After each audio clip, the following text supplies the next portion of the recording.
دوستو حال ہی میں جب U S career strike group کی سرگرمیاں ایران کے قریب دیکھی گئیں تو خلیج فارس کا انڈر سی کانٹیسٹ دوبارہ عالمی توجہ کا مرکز بن گیا۔ ایک طرف اربوں ڈالر کا ایئرکرافٹ کیریئر، اس کے اسکارٹس، ڈسٹرائرز اور سب میرینز، اور دوسری طرف ایران کی نسبتاً چھوٹی لیکن خاص مقصد کے لیے تیار کی گئی منی سب میرینز۔ سوال یہ نہیں ہے کہ ایران امریکی بحری طاقت کا مقابلہ کھلے سمندر میں کر سکتا ہے یا نہیں، بلکہ سوال یہ ہے کہ وہ اسے کس حد تک کمپلیکیٹ کر سکتا ہے۔ ایران کے پاس اندازاً 28 سے 30 سب میرینز موجود ہیں، جن میں اکثریت چھوٹی میڈجٹ سب میرینز پر مشتمل ہے۔ ان میں سے سب سے اہم غدیر کلاس ہے۔ یہ آبدوز تقریباً 117 ٹن سرفیسڈ اور 125 ٹن سبمرج ڈسپلیسمنٹ رکھتی ہے۔ سننے میں یہ بہت چھوٹی لگتی ہے، لیکن خلیج فارس جیسے شیلو اور کنجسٹڈ ماحول میں یہی سائز اس کی سب سے بڑی طاقت بن جاتا ہے۔ پرشین گلف کوئی اوپن اوشن نہیں ہے۔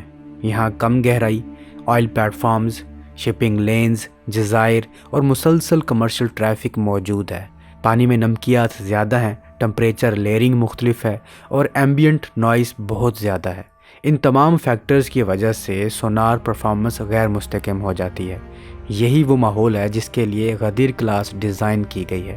یہ بلو واٹر ہنٹر نہیں ہے، بلکہ extreme lateral ambush plate form ہے جو ساحلی علاقوں میں خاموشی سے حرکت کرتی ہے، سٹرائک کرتی ہے اور غائب ہو جاتی ہے۔ اوپن سورس تجزیوں کے مطابق اس کا ڈیزائن شمالی کوریا کی یونو کلاس سے متاثر ہے۔ 2004 میں ایک یونو آبدوز ایران کو فراہم کی گئی تھی، جس کے بعد ایران نے اپنی موڈیفائڈ ویریئنٹ تیار کی۔ اندازاً 20 سے 23 غدیر آپریشنل ہیں۔ کسی بھی ہائی اینڈ کانفلکٹ میں تعداد اہم ہوتی ہے، کیونکہ متعدد چوک پوائنٹس پر ایک ساتھ تعیناتی دشمن کی پلاننگ کو پیچیدہ بنا دیتی ہے۔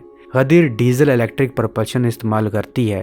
بیٹری پر چلتے وقت یہ کافی حد تک سائلنٹ ہو جاتی ہے، لیکن انڈیورنس محدود ہوتی ہے۔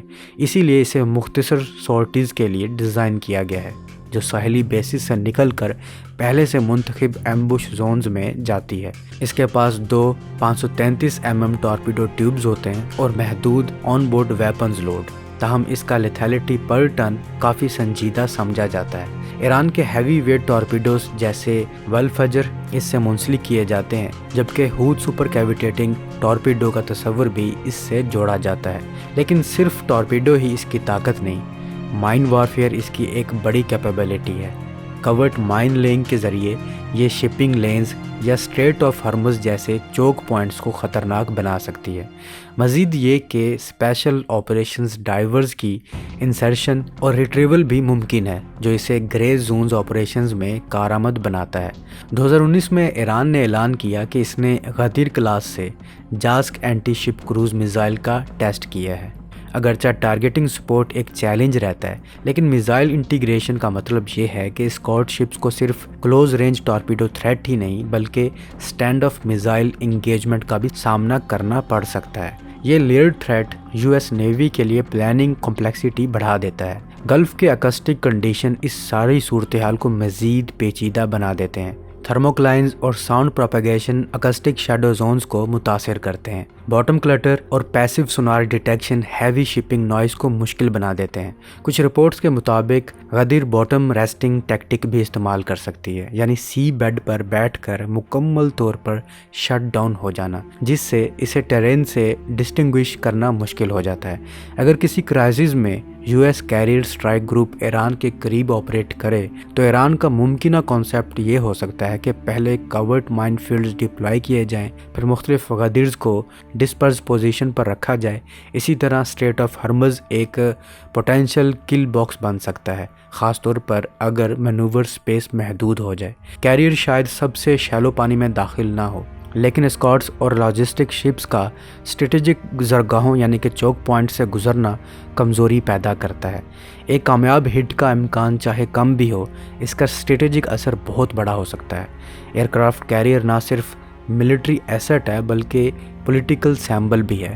ایران کی حکمت عملی یہ نہیں ہے کہ ہر غدر ایک وانڈر ویپن ہے، بلکہ یہ ہے کہ multiple relatively expendable submarines مل کر یو ایس کمانڈرز کو slow time lines, greater stand off distance اور heavy anti submarine warfare consumption پر مجبور کر سکتی ہے۔ یو ایس نیوی کے پاس ایڈوانسڈ کاؤنٹر میئرز موجود ہیں۔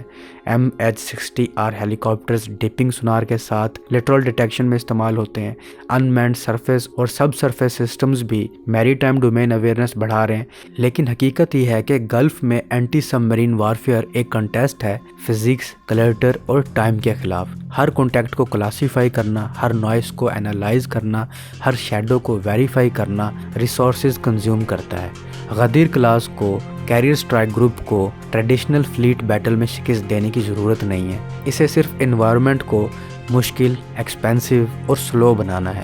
مائننگ، ایمبوش اسٹرائکس اور اسپیشل آپریشن انسرشنز کے کریڈیبل آپشنز رکھنا ہی کافی ہے تاکہ اسٹریٹجک کیلکولیشن بدل جائے۔ ایران نے بلو واٹر سیمیٹری کی بجائے جیوگرافک ایسیمیٹری کو چنا ہے۔ اس نے ایسے زیر سمندر آلات تیار کیے ہیں جو خلیج کی محدود اور مخصوص سمندری حالات میں مؤثر طریقے سے کام کرتے ہیں۔ جب بھی امریکی کیریئرز اور ان کے اسکارٹس ایران کے قریب کنسنٹریٹ ہوتے ہیں، تب اصل سوال سرفیس پر نہیں بلکہ پانی کے نیچے پیدا ہوتا ہے۔ وہاں چھوٹے سائز کی غدیر سب مرینز جو شاید ریڈار اور ہیڈ لائنز میں کم نظر آتی ہیں، آپریشنل رسک کو خاموشی سے بڑھا سکتی ہیں۔ یہی انڈر سی انسرٹینٹی خلیج فارس کی طاقت کی اصل کہانی ہے، جہاں جیوگرافی، ٹیکنالوجی اور ڈاکٹرین مل کر ایک ایسا چیس بورڈ بناتے ہیں جس میں ہر حرکت کا حساب کئی گنا زیادہ پیچیدہ ہو جاتا ہے۔ تو اب تک کے لیے اتنا ہی۔ Subscribe for more.